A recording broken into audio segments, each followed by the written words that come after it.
Depuis qu'il a joué dans la saga à succès Taxi aux côtés de Samina Seri, Marion Cotillard et Bernard Farcy, Frédéric Diefenthal est devenu l'un des acteurs préférés des Français. Mais bien loin des blockbusters qu'il a connus au début des années 2000, le comédien enchaîne aujourd'hui les rôles dans des séries.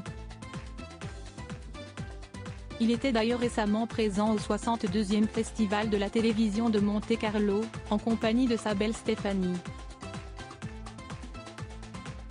Ils ont beau être particulièrement discrets concernant leur couple et leur vie de famille, Frédéric Diefenthal et sa compagne Stéphanie Seguin ont pour habitude de s'afficher ensemble lors des plus grands événements publics. Ce samedi 17 juin 2023, le comédien de 54 ans et sa belle étaient d'ailleurs présents au 62e Festival de la télévision de Monte-Carlo, pour l'arrivée du casting de la série Si tout commence, TF1, dans laquelle Frédéric Diefenthal incarne le rôle d'Antoine Myriel depuis 2020. Tenue glamour pour Stéphanie Seguin sur le tapis rouge de Monte-Carlo, plus complice que jamais, le couple est apparu radieux et même taquin. Sur le tapis rouge, ils ont pris la pose main dans la main et se sont même embrassés à plusieurs reprises. Stéphanie Seguin était vêtue d'une splendide robe jaune à bustier et pendue au niveau de la jambe droite. Un élégant chignon et une magnifique paire de chaussures à talons de couleur argentée finissaient sa tenue de façon on ne peut plus glamour.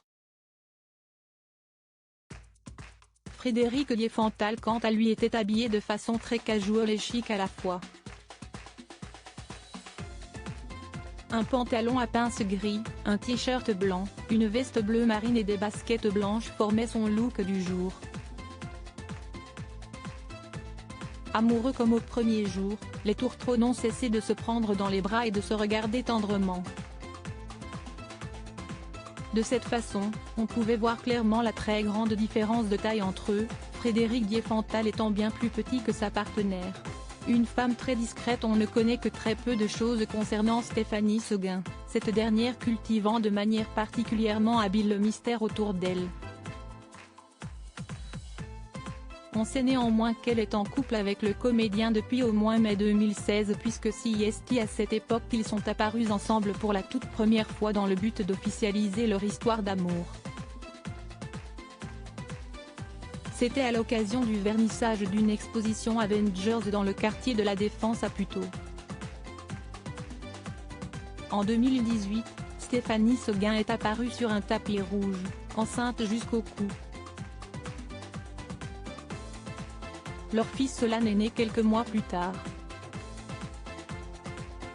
Il s'agit du troisième et dernier enfant de Frédéric Diefenthal. Il a en effet deux autres enfants, Gabriel, né en 2005 de sa relation avec l'actrice Gwendoline Amon, et une fille dont on ignore le prénom. À noter que Frédéric Diefenthal a aussi eu une relation avec Claire Keim, de 1999 à 2001.